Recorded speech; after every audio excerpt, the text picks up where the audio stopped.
Hello everyone, the moment has come. My katana guide is finally here. We'll kick off with a few clips showing its power, but first, a bit about me. I've been gaming for over 20 years, and it's always been my passion. Becoming a content creator was a dream, but I never had the chance until now. Finding out I'm going to be a dad motivated me to go for it, so here I am, sharing my MMO experience with you. A surprising 98% of viewers aren't subscribed, even though many of you enjoy my videos. If you give me a chance and hit that subscribe button, I promise not to disappoint.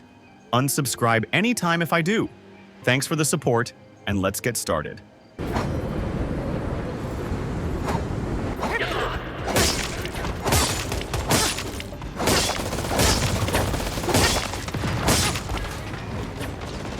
Something doesn't feel right.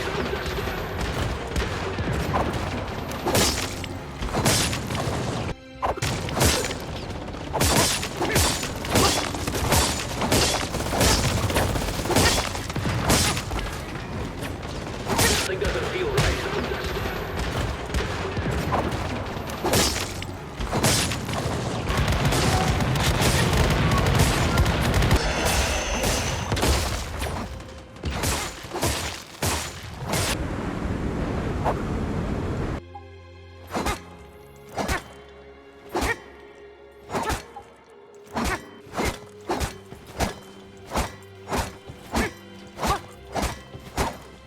Did you enjoy these clips?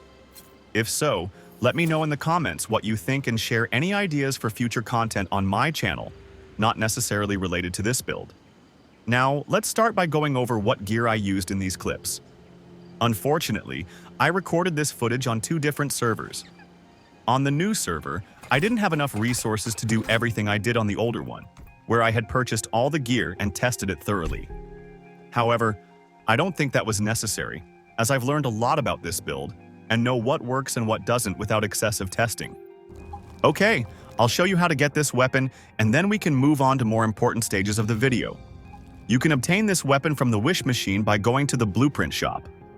All you have to do is open the Melee Blueprint tab and buy it for 8,000 Starchrome. Another option is to get it from boss rewards or weapon chests in the game, but I don't recommend relying on those methods because of the weapon's unique passive, which causes it to lose damage as durability decreases. That's why having your own blueprint is crucial, allowing you to repair this beauty whenever needed. Let's start with the heavy attack style katana setup. Recurve crossbow, vulnerability amplifier, the Fabled Masamune, crit boost, rustic hat, fateful strike, blast mask, melee amplifier, rustic gloves, melee amplifier, blast shoes, covered advance, blast top, melee amplifier, blast pants, melee momentum, and finally, cradles. From the top left, the cradles are advantage barrier, master tactician, ammo cascade, long range enhancement, sky operation, sprint, deviation master, and lone walker. Now that you know my heavy attack melee setup, we can move on to the light attack focused build.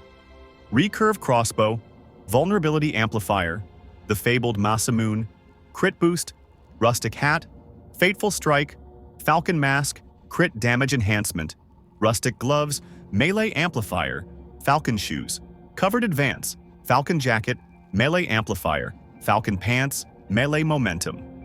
The cradles remain the same as in the previous setup. Quick recap of the weapon effects. Katana. When weapon durability is above 50%, for every 1% higher, you gain 3% crit damage, up to 120%. This means that as long as the weapon is above 90% durability, you'll get the maximum bonus. When durability drops below 20%, for every 1% lower, your attack decreases by 2%. The most important feature is that when you perform a quick attack, which means simply drawing your sword, not necessarily pressing the left mouse button, you can even start the combo with a heavy attack using the right mouse button. If done correctly, you get a 30% attack boost and a guaranteed critical hit, though it doesn't work against other players. This can be triggered once every 15 seconds. If the attack lands, the enhancement lasts for 5 seconds but decays over time, meaning the 30% attack boost and 100% crit rate will gradually reduce. and after 5 seconds it's down to about 40% of its original value. And recurve crossbow. This is our support weapon. When you hit a weak spot, it inflicts bullseye, which increases crit rate by 15% for 10 seconds. Bullseye also applies an 8% vulnerability debuff for 12 seconds, causing enemies to take additional damage. Now, quickly about my food buffs. I'll go into more detail about them later in the video, just like everything else in this build, so stick around if you want to optimize it to the fullest. I was using stargazy pie, iced tea, pan-fried angelfish, and roasted rabbit meat. And finally, my calibration with deviation. Unfortunately, no accessories were used, as none were available. I used the hard strike style for the heavy attack build and the light striker style for the opposite approach. These are my stats with the heavy style on. I can't show you the stats for the light strike build since I don't have it yet on this server.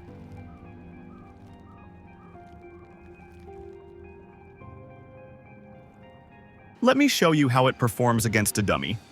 Keep in mind that when I recorded the damage test with the light strike style, this build wasn't as optimized as my heavy attack build, so I believe the damage could be around 50% higher.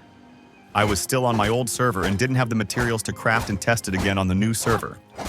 Let me know in the comments if you'd like me to showcase these builds in a full silo run, prime war bosses, or something similar.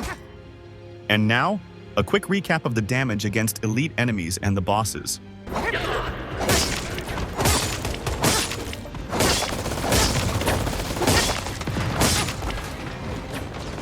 Something doesn't feel right.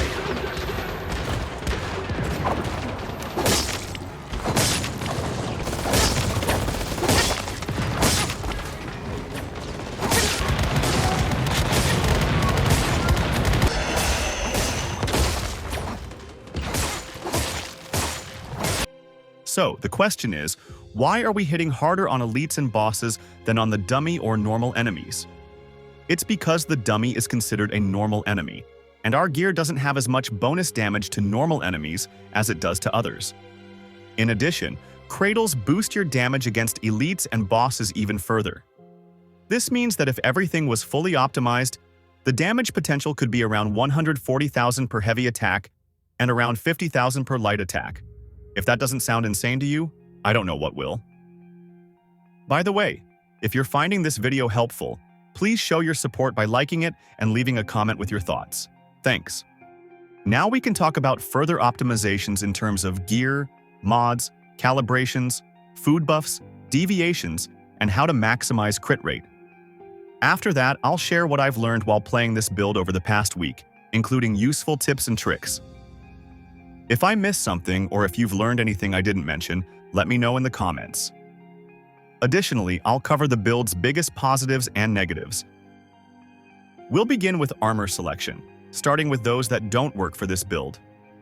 First off, the Lone Wolf set. This set doesn't work with melee builds because you need 2 weapon hits to gain 1 stack, and melee weapons aren't considered actual weapons in this game. We're also skipping all elemental damage armor sets because this weapon deals pure physical damage. The Renegade set doesn't work either. Despite different wording than Lone Wolf, it also doesn't count melee hits. Similarly, the Bastille set is ineffective due to the same issue. Next, let's talk briefly about key effect gear. Unfortunately, none of them benefit melee builds. I considered one option, but it shares the same problem as the Renegade set. It requires hitting enemies, which doesn't work with melee. These are the earthly boots. That's it for what doesn't work. Now, let's cover what does work. The Falcon set is fantastic for light attacks. It offers a lot of critical damage, critical hit rate, and most importantly, stamina recovery after a kill, along with good rolling cost reduction. On the other hand, if you prefer a heavy style, the Blast set is the best option. It boosts heavy attack damage, adds extra damage after a kill for your next attack, increases melee attack speed, and offers stamina recovery on kills, making it ideal for a melee build. A final option I couldn't fully test is the Stormweaver set. It reduces rolling stamina cost and has a damage reduction effect that stacks up to 24%, which is excellent for melee. However, it also increases magazine capacity, which is useless here. If the explosion damage from 4 armor set is significant, It could be a strong option, but the lack of stamina sustain makes it more of a situational choice. Now that we know the armor sets, let's talk about how to mix and match with other armor elements, as we still have 2 open slots. You can use 1 piece of Stormweaver for extra stamina cost reduction, 1 piece of the heavy-duty set for extra HP, 1 piece of the Scout set for more HP, or 2 pieces of the Rustic set for extra mobility and damage. Alternatively, you can use 1 or 2 pieces of Falcon for more stamina reduction on rolls and critical damage, especially if you're combining it with Blast or Stormweaver, which makes sense. My ideal heavy attack build uses 4 pieces of the Blast set with 2 pieces of Rustic to maximize DPS. If I need more health, I switch to a mix of Blast with Heavy Duty and Scout. For light attack builds, I use 4 pieces of Falcon since the Blast set's heavy attack boost isn't useful. Then, I add Rustic for the extra melee damage, or another option if I need more tankiness. Essentially, melee builds revolve around either 4 pieces of Blast or Falcon, with the remaining pieces being mixed and matched based on gear or the situation. Now, let's talk about mod choices and everything related to them. We'll start with the weapon. Unfortunately, we don't have a strong legendary option, but it's worth mentioning the Recover Mark mod, which provides a lot of sustain in terms of HP and stamina. It can be paired with the Wildfire pistol to spread marks to multiple enemies. Our main option will be a blue mod, either crit boost if you need more crit rate, or melee amplifier for higher DPS potential if crit rate isn't an issue. I prefer crit boost, but always use the mod with better attributes. Next, the helmet mod. There's only one good option here, Fateful Strike. It's an amazing mod since we don't rely on weak spot hits, and it gives us exactly what we need: crit rate and damage. For the mask mod, there are 3 options. The best one is Targeted Strike, which significantly increases crit rate and crit damage. The downside is that it only works against marked enemies, and the katana can't apply marks. However, you can use the Recurve Crossbow, Wildfire Pistol, Mimetic Specialization for Scout Drones, or simply rely on a party member to apply the debuff. The other 2 options are blue mods: Crit Damage Enhancement if you need more crit rate along with crit damage, or Melee Amplifier for a pure melee damage boost. I usually go with Targeted Strike since I use the Scout Drone with Mimetic Specialization. For the top mod, there are 3 options. One is a defensive mod, Head-On Conflict. It's great for melee builds if you need extra defense, providing a nearly constant 20% damage reduction buff. The other 2 options are the same as for the mask: Crit Damage Enhancement if you need more crit rate and crit damage, or Melee Amplifier for more melee damage. I go with Melee Amplifier here. For the pants slot, we finally have a good melee-focused mod. Melee Momentum. It increases your melee damage by 20%, and a melee kill restores 30% of your max stamina. We need more mods like this one. It's an easy choice. For gloves, we have 3 good options. The first is Melee Amplifier, boosting your melee damage by 20%. It's a very strong mod, but the second option, Crit Amplifier, is also great. It increases both crit rate and crit damage. The last option is Crit Boost, which increases your crit rate by 15%, but it offers less damage overall. If you already have enough crit rate, go for Melee Amplifier. Otherwise, Crit Amplifier or Crit Boost are your best choices. For boots, there are 3 good options. The first is Ferocious Charge. This mod is similar to Covered Advance, but with different activation conditions. To trigger it, you need to kill at least 1 enemy every 8 seconds, which can sometimes be impossible, making it a bit weaker. The second option is Covered Advance, offering the same buffs but with a different trigger. You can't take damage for 4 seconds every 30 seconds to activate the buff. This can be harder in close-range combat, but manageable. The last option is the Rush Hour mod, which offers the highest damage potential, but you need to manage your HP well. You need to stay below 50% HP to get the same damage bonus as the other 2 mods, and even lower HP can give you up to a 36% damage increase, but it's risky to manage during a fight. I choose Covered Advance here because the 30-second window is easy for me to control.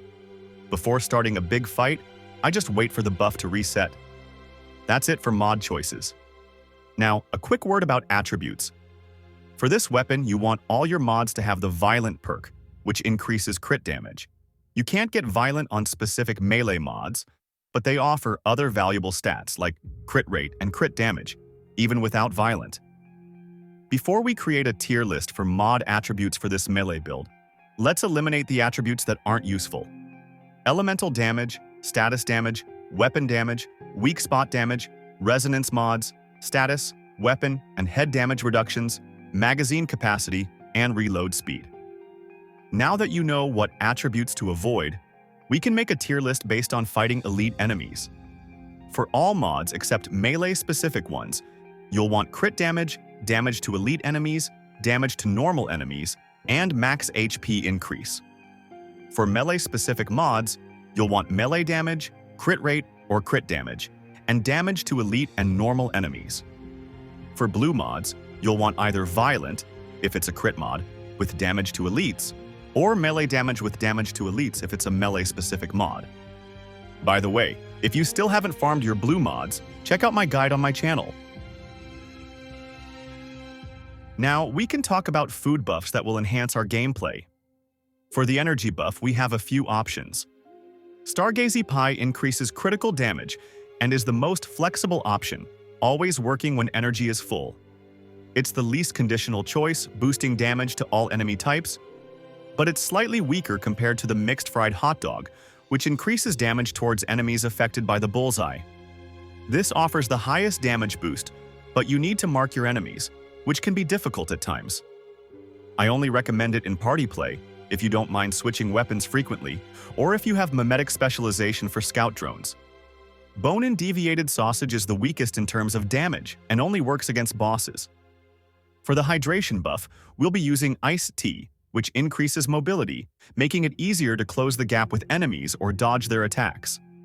Unfortunately, there isn't a hydration buff that increases damage. Other food buffs that stack and are useful include pan-fried angelfish for a 5% crit damage boost, roasted rabbit meat for plus 40 max stamina, roasted deer meat for plus 25 max stamina, roasted pork meat for plus 50 max HP, and roasted bear meat for plus 100 max HP. Additionally, I have a few tips to enhance your food effects and make them last longer. Get a kitchen set with 2 perks to maximize food effects. Use Chefosaurus Rex Deviant with your highest skill rating, so the food gains additional bonus effects. Raise animals to have access to higher quality meat. Fish for angelfish at the Broken Delta Lake using any bait. Get yourself the Brain Freeze Mimetic Specialization, which will enhance your iced tea food effect. Let's move on to deviation choices. For now, we have only 2 options for offensive purposes. The first is Xenopurifier, which gives us the ability to blink towards enemies that are far away. It deals a lot of damage and provides sustain with every melee attack. This deviant is made for melee builds, offering everything a melee build needs. And on top of that, it looks cool while performing its attacks. The second option could be Canine Skull, also known as Wolf. Its main purpose in this build would be to aggro all nearby enemies, making it easier for you to survive. It auto-attacks, dealing a high amount of damage, creates a clone when an enemy dies, and increases weapon damage dealt to the target, which is irrelevant here since you deal melee damage. Other deviants worth mentioning, which don't increase your DPS but make life easier. Mini Wonder absorbs bullets within a certain radius and automatically reloads the current weapon's magazine from reserves. In some cases, very OP, mostly against Rosetta enemies. Festering Gel, everyone's favorite early-game deviant, creates a shelter that blocks attacks and heals nearby allies, restoring 12% HP and 5.9% sanity per second. Okay, now we can talk about crit rate sources and how to maximize this important stat for our build. First off, every weapon has a base crit rate. In the case of the Fabled Masamune, also known as Katana, it's 5%. From Calibration, we can get between 12% to 16%. Gloves mods can give either 10% or 15%, depending on which one you use. Go for Crit Boost if you're missing anything in your build. The top mod Crit Damage Enhancement gives 2%, and the helmet mod Fateful Strike gives 10%. the Mask mod Targeted Strike gives 10% crit rate against marked enemies. For tips on using this mod efficiently, check the mod section of this video. If you often use your crossbow, you can add another 15% crit rate buff.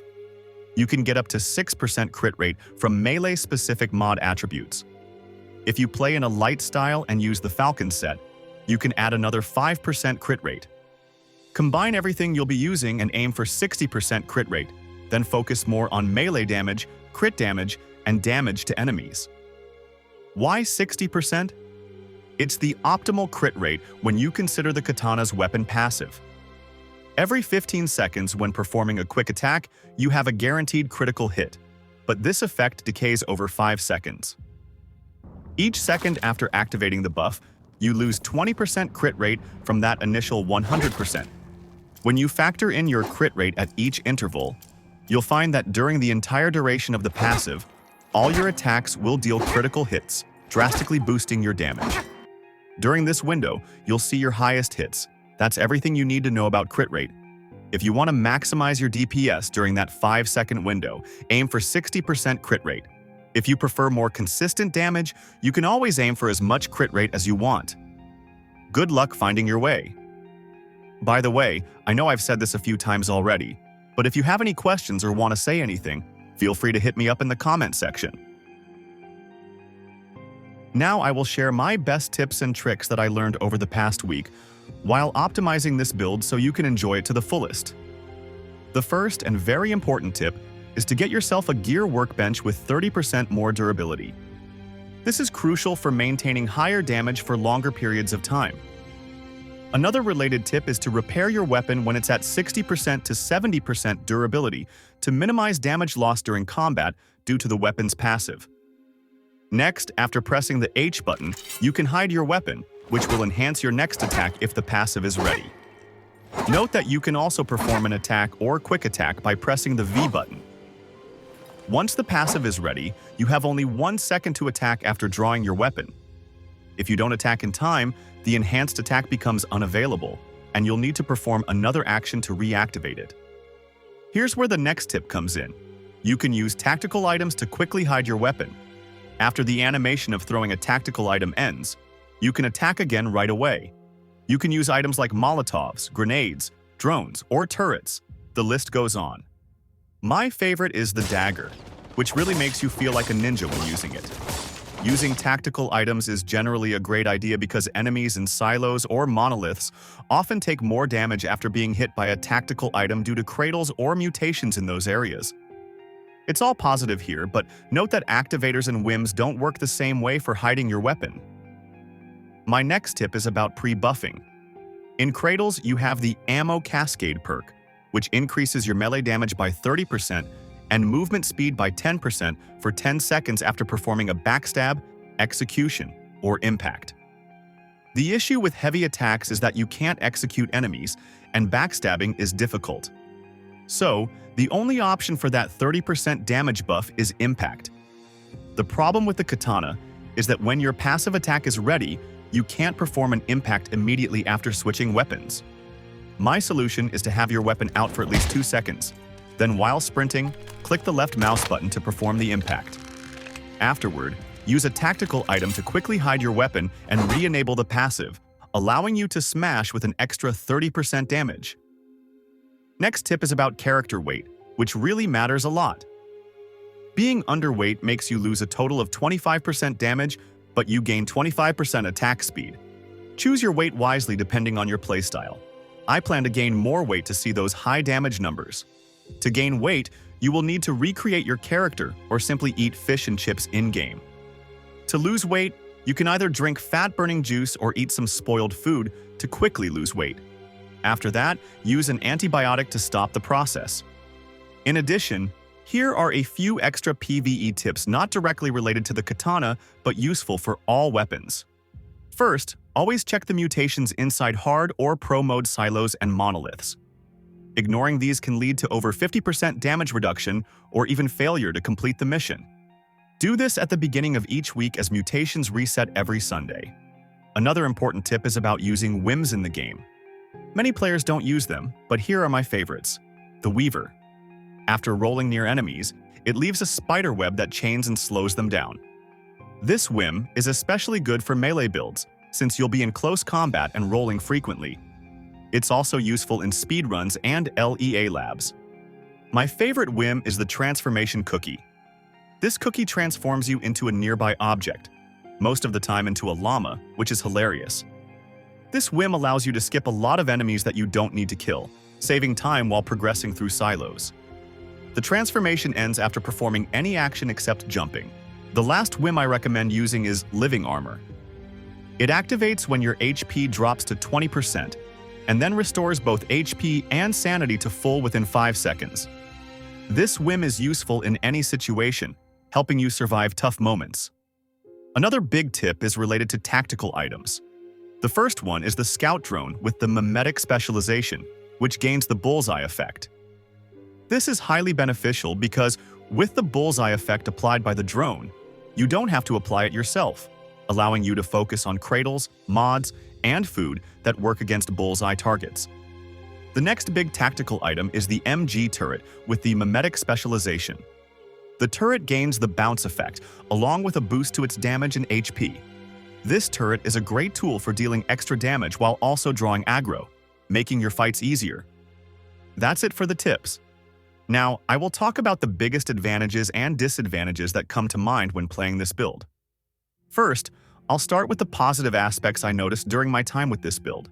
The first one is probably obvious, but this weapon is off-meta, which will appeal to those who don't like following the crowd. Another major positive is that the weapon is incredibly fun to use. It has beautiful animations, the sword looks awesome, and you can even hear the sound of the wind being cut by the blade. It's pure art. I love the slashing sound, and even the animation of drawing the weapon is well done. A cool bonus is that it pairs really well with throwing knives, letting you feel like a ninja. Those were mostly visual aspects, so now let's move on to combat and other important factors. One big draw for this build is that it's very cheap to put together. The only thing you need to buy from the wish machine is the sword. Everything else you can collect from the open world. This build also has a lot of mobility, so players who enjoy fast-paced combat will definitely appreciate it. Plus, with the Deviant, you can blink to targets and heal from the damage, which feels pretty overpowered. Another big plus is that this build is fantastic for early game and server openings. It clears hard mode areas with ease, and a big advantage is that it doesn't require any ammo. This weapon also has one of the highest burst damage potentials in the game, thanks to the passive ability.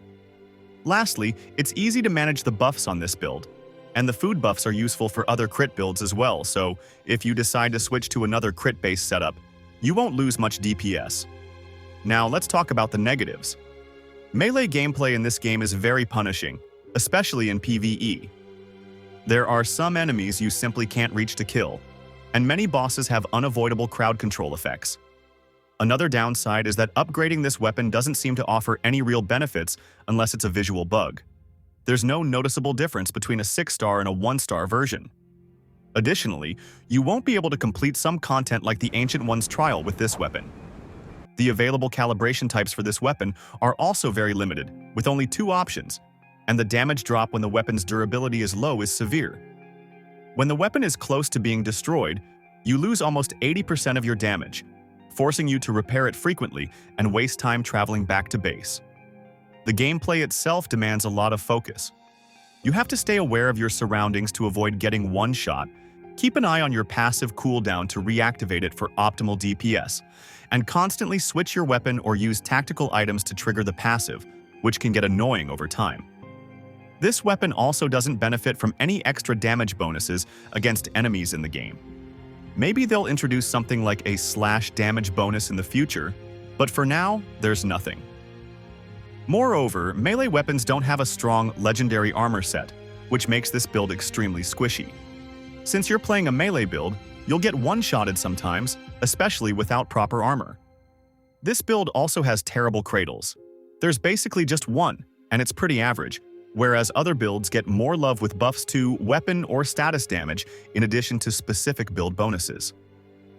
One of the biggest downsides for me is that you can't animation cancel for faster movement, due to the unique animation tied to the passive.